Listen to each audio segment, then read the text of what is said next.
Hey everybody, welcome to Life Inside Hell. It's me, Brother Wild Bill, coming to you, the prison's chaplain, as well as one of its most infamous inmates.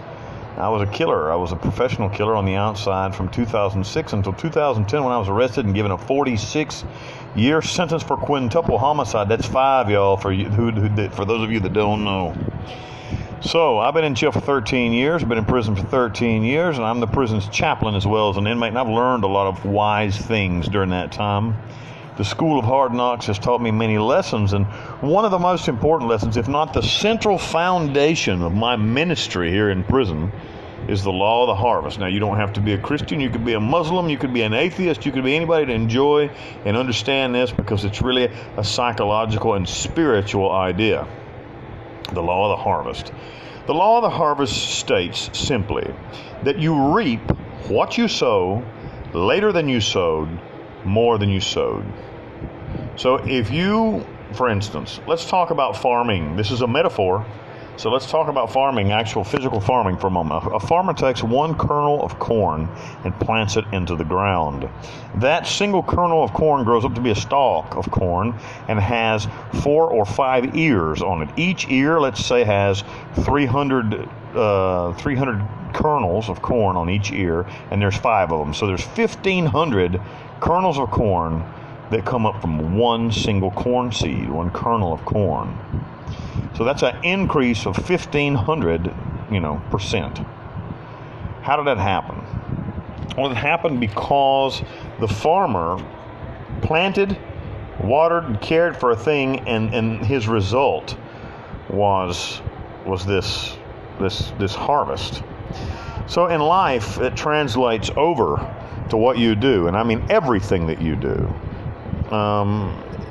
Good things and bad things both come back to you multiplied. Let's say, like me, your life is in shit because you've behaved poorly and you're reaping the fruits of a misspent youth. That's what I'm doing. I am reaping the fruits here in prison of a misspent youth. They put me in prison in 2010 and they stuck me in the deepest hole in hell. From that deepest hole, over a period of lots of mistakes and lots of learning, a learning process, and lots of reaping other bad fruits, I began to sow good seed. Now I have a really high level of freedom inside the prison, and nobody wants to kill me anymore, but to my knowledge. All the boys here love me to death. I'm the prison's chaplain, but I'm also the prison's elected representative to the government. I'm the mediator between the gangs. I wear a lot of hats in prison. I'm kind of an important dude, you know. I don't let that go to my head. I don't let my ego says I'm just simply Bill. But I am kind of an important guy here. You know, when you have a problem, you come and see Bill to write your letter, or if you want to get out, you want something, you want to visit or something, you come to see Bill to write your letter. Guys start fighting, they come and one's Pastor, he did this and he did that, and then the other one comes, he does this and he does that, and so it's me that's the judge that I decide between them, and this sounds like, oh, that's sweet. These are sweet nothing. These are guys who kill one another and stuff. So I mean, it's an important position, and I'm not an important guy. I'm not an important person. I'm just blessed with the opportunity to be that person. Why? Why did that happen? Because I started sowing good seeds, and those fruits are coming ripe. So when I got put in prison, like in a very public and ugly way. The whole world wanted to kill me. Lots of people wanted to kill me. And those fruits, those bitter, horrible fruit, rotten, bitter fruits, are the fruits that came up of 30 years of behaving like an asshole. So you may ask yourself, and you may lie to yourself. You may give a dishonest auto-analysis and say, my life isn't fair. It isn't fair. Shut the fuck up. Whoever said life was fair, that's the first thing. Whoever said life was going to be fair. Second of all, most of the problems, at least 90% of the problems in your life are your own fucking fault. You don't have to believe it, but it's true. Most of the shitty things that have happened to you are your own fault. There are some things sometimes that, you might get hit by a drunk driver and your mother was killed. That's certainly not your fault. I heard this story one time. Speaking of drunk drivers, I heard this story one time. There was this indigenous woman who was out at 3 o'clock in the morning with her children, and a man in a pickup truck was drunk, but he was drinking at least, and driving. He was like boozing it, Pulled up beside her and said, "Hey, y'all want to ride? Where are you going?" He said, "Changuinola." This happened in the Bocas del Toro province. He said, "Changuinola." And that's like, I don't know, 4 hours away. And he said, "Here, you want to ride?" And she said, "Sure." So she hopped in the back of the pickup truck with her 5 kids. I don't know how many kids there were. Several. On down the road they went. The old boy got drunker and drunker and drunker. More drunk, more intoxicated.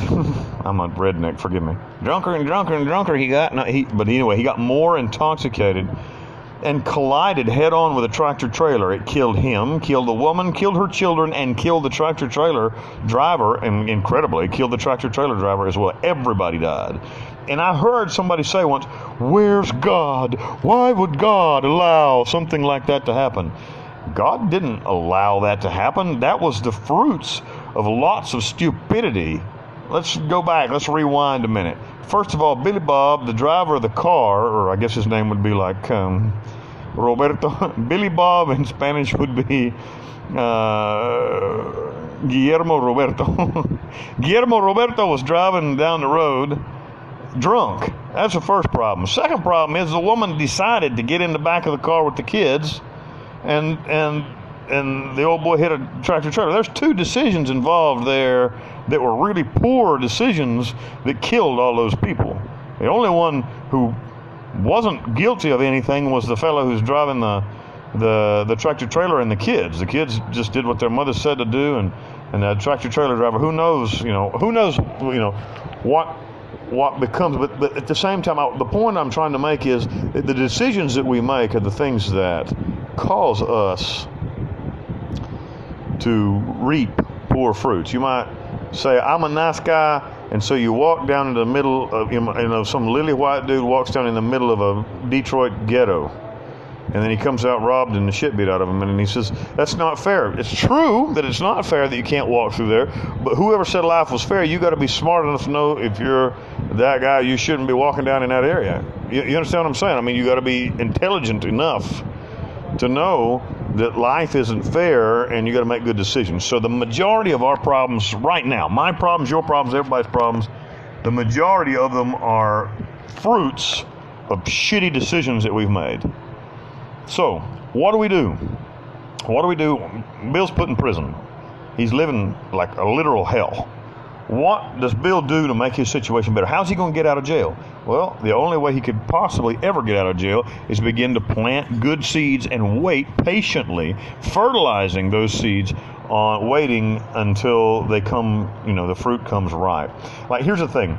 A corn seed takes 90 days to gestate. You plant it in the ground, at least in Panama. I don't know how long it takes back in the States, but it takes 90 to 120 days till you got corn when you plant a corn seed, or kernel of corn. Pineapples take a year and a half. You put a pineapple stalk. You cut the top off a pineapple and stick it in the ground.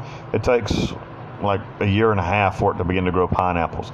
Apple trees, I know because I remember we had an apple orchard. I grew up on apple orchard. It takes 7 years. When you plant a new grafted tree, a small baby grafted tree, it takes 7 years before that apple tree will produce fruit that's edible. Teak, which is grown here in Panama, and harvested to make stuff for boats and high-end furniture in the United States. It takes 20 years. You plant it and you can harvest it in 20 years. So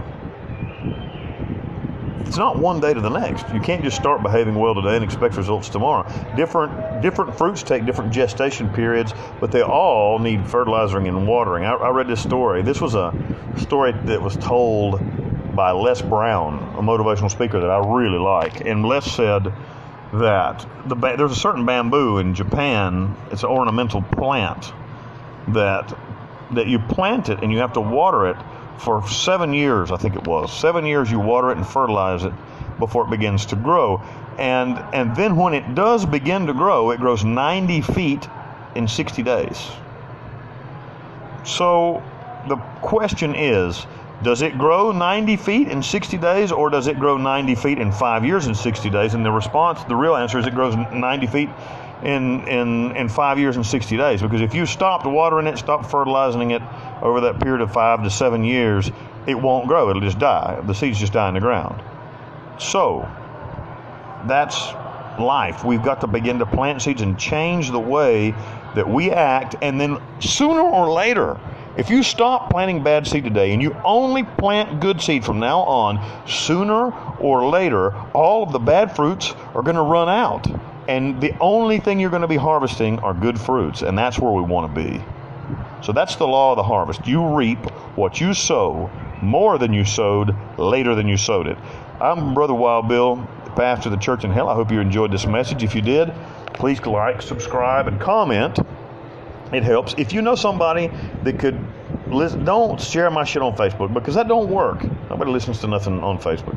But if you got a friend, you get, hey, Billy Bob, you got to talk. You're down. You're down, or you got this problem. Bill made a video about that. Listen to this shit.